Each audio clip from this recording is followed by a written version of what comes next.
or in protecting you against all the hate you received inside the house and also outside?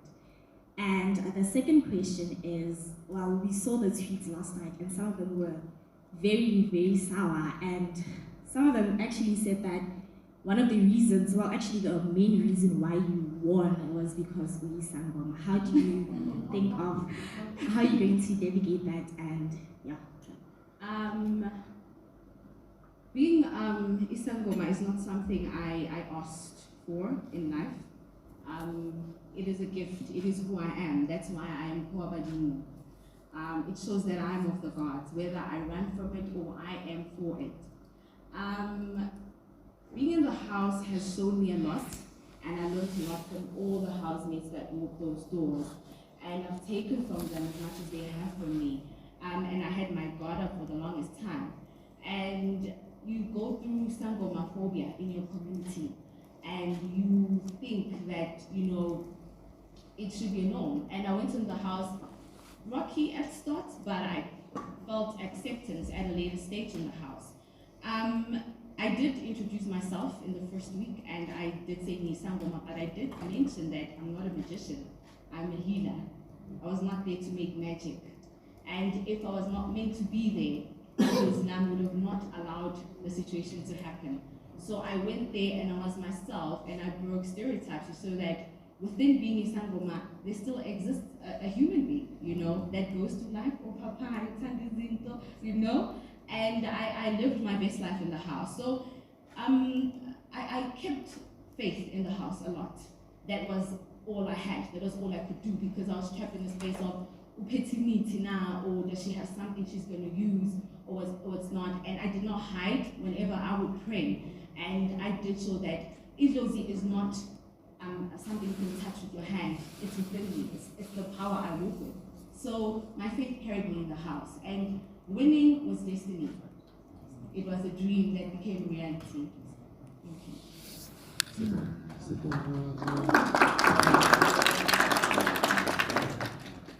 Good day, everyone. This is Khomotso Sevelo from Evoke Radio. Congratulations. Thank you, Khomotso. I'd like to know, what are you going to do with the 2 week time? It don't college is a tank. I'm not really faced by the money, because walking into the house, I had plans already, whether I would have won or wouldn't have won the money. So I'm normally a person that works with a vision board. So I have a lot of things written down that need to be fulfilled and goals that I've set. So the hard worker in me will not stop working. I still need to secure more bag. Yes. So the 2 million is just the kickstart that I needed in the right direction. So there's still a lot of work to do. There's still a lot of work to do. Thank you. 2 million kickstart.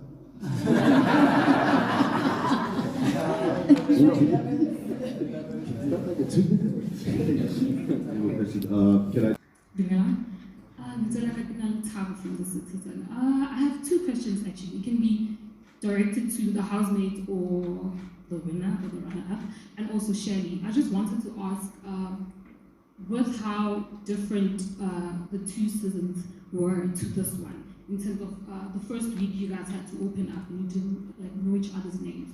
How did that particular task play a role within this season? And also, the second question is, seeing how mental health is an issue in South Africa and the world, how did the crew or maybe the production team help the housemates with handling certain situations?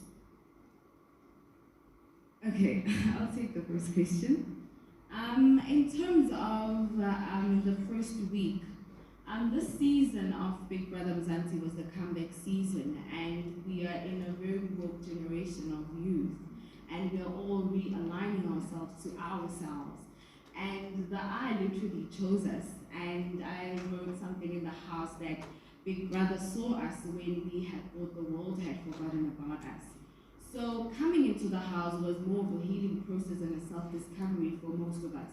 It comes to the question of, what is the game? Is it the fastest person? Is it the smartest? Is it the loudest? Is it? But Big Brother showed us that it is not about that. It is about being yourself. And I shared a statement with one of the ladies that when it's your time to exit the doors, that means the universe is ready for you. And accept it and allow, because you came there to serve a particular purpose in the house.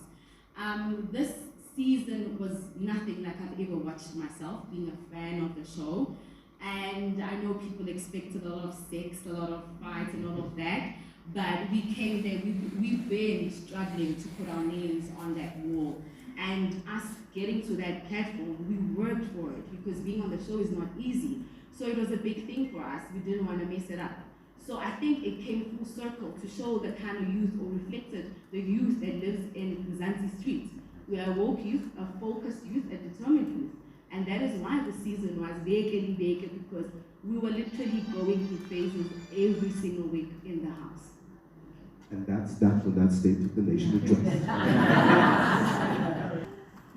My question is to our winner, Mpo. I'm from Davidson as well, and I saw a lot of people from Davidson tweeting that they were outside your house yesterday. Have you seen any of the reactions? Have you been on social media?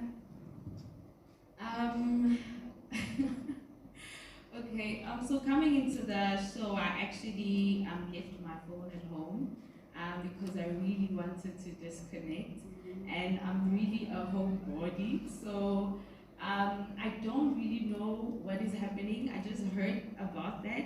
I just know, like I'm saying, I still need to adjust. It's a lot, but because you've been in one place for 72 days and now all of this, so I think I still need to adjust.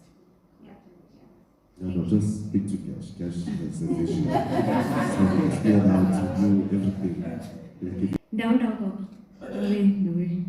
If given a chance, who would you live with out of all the other inmates?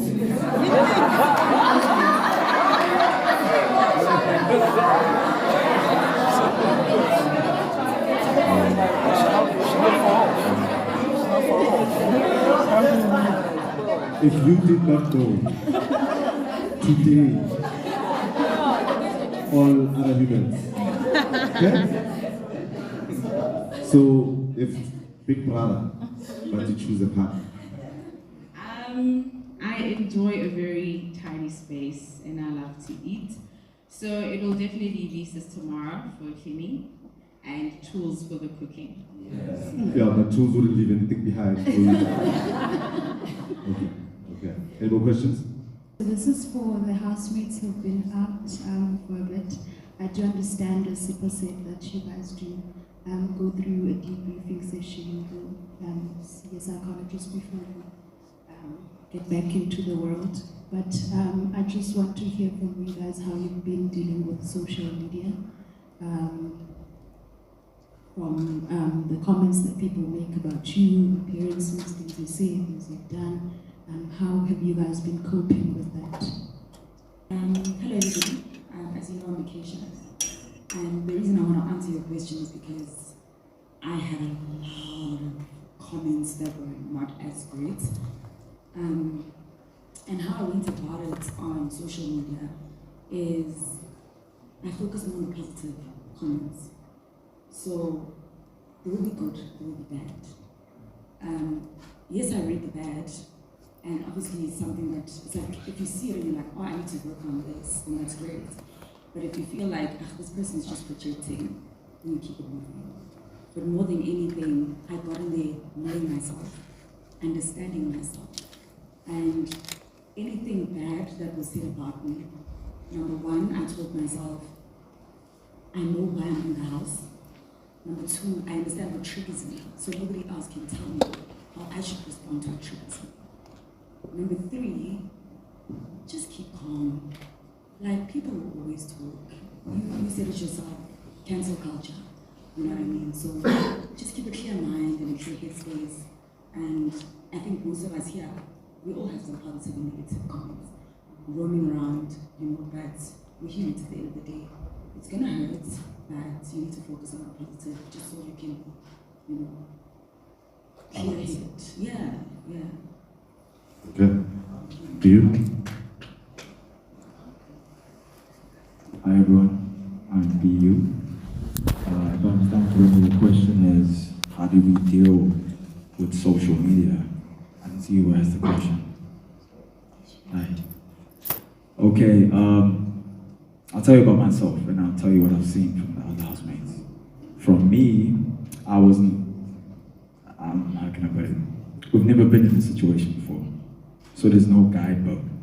The best thing you can do is have people that love you close by. People who will walk you through what they think. People who have been there before and who want the best for you. So that's what's worked for me. But what I've seen is that people also have PR teams, people have managers, so we learn from each other as much as possible, who's moving how, because whether we like it or not, we were all 20 of us, we were all in the same boat. So everyone that watched, everyone that planned, but we were in it. So when that happened, there's something that we share, whether we like it or not, So we take from each other and we give ech other as much as possible, knowing or unknowing. Hope I answered your question.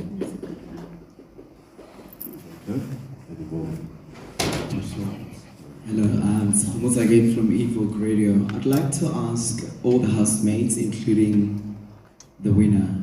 A couple of seasons ago, I think the previous season, there was a follow-up reality TV show with Mandla and Lexi. So my question is, are you housemates, not inmates? Are you open? Being shady here. I just want to know, are you open into the idea of having your own reality TV show? And I also love how Mzansi Magic supports their talent, like, Lawrence is in both shows, the River, and, we've seen a couple of talents rotating around the catalogue of shows. So Yes. I'd like to know. Are you going to have a reality show? Are you planning on having you and Yaz? Are you ready? I'm actually pretty excited about the opportunity of potentially having a reality show. I think it highlights everybody's talents and their niches. So I definitely would be open to that because I would be touching on sexual wellness and sexual health. And I think that was also seen as somewhat taboo as we do live in a somewhat conservative country. So touching on that and actually showing people how to explore that, I think I would watch that. So I would watch myself, basically. Okay. Man, I want to dangerous. They keep us. Bro? Yeah, I know. I definitely would also like a reality show.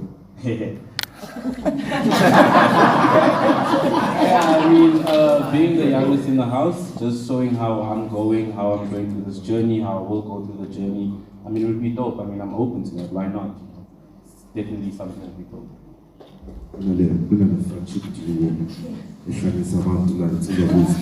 So, a reality show, about two friends, just friends. Would you be open to it? Yeah, definitely. I think also speaking. Wait, hold on. Guys, Norman's voice is actually quite sexy. It's a good sounding voice. And he doesn't put it on. Like, I've had conversations with this guy where it's just like, I'm like, Norman, how you doing? Yeah, it's just you. Anyway, I'm sorry, I interrupted you. Now, speaking on that, I think what Terry just said was so different, and we're all going on different journeys. So everybody here can have a reality show. We've got a perfect Julie and I, but so it's natural. It's a big and Zeno. You know what I mean? And the contrast of what she spoke about is like, in my face. It's Monday to Friday. I'm looking after children. I'm taking care of my community. But on the weekend, you would never think I'm the person you trust with your baby. You know what I mean? So these crazy dynamics with all of us. You know what I mean? Like we all have so much personality to give, and I think everybody here, whoever gets it, whether it's a spin-off of like a road show with everybody, the whole gang. Everybody deserves it. There's so much personality that you can't. I would watch everybody show. You know what I mean? Because you've got a winner that's usual, but on a weekend, what is she? You know what I mean? Do you know what I mean? So we have so much personality together that I think anybody would do it. And yeah. I'm gonna fix this thing for you quickly. So this guy is Siko. You all know this guy. Okay, so we've got road shows, we've got reality, so everybody would be interested in the reality show. Yeah. No, everybody would be interested in the reality show? Yes!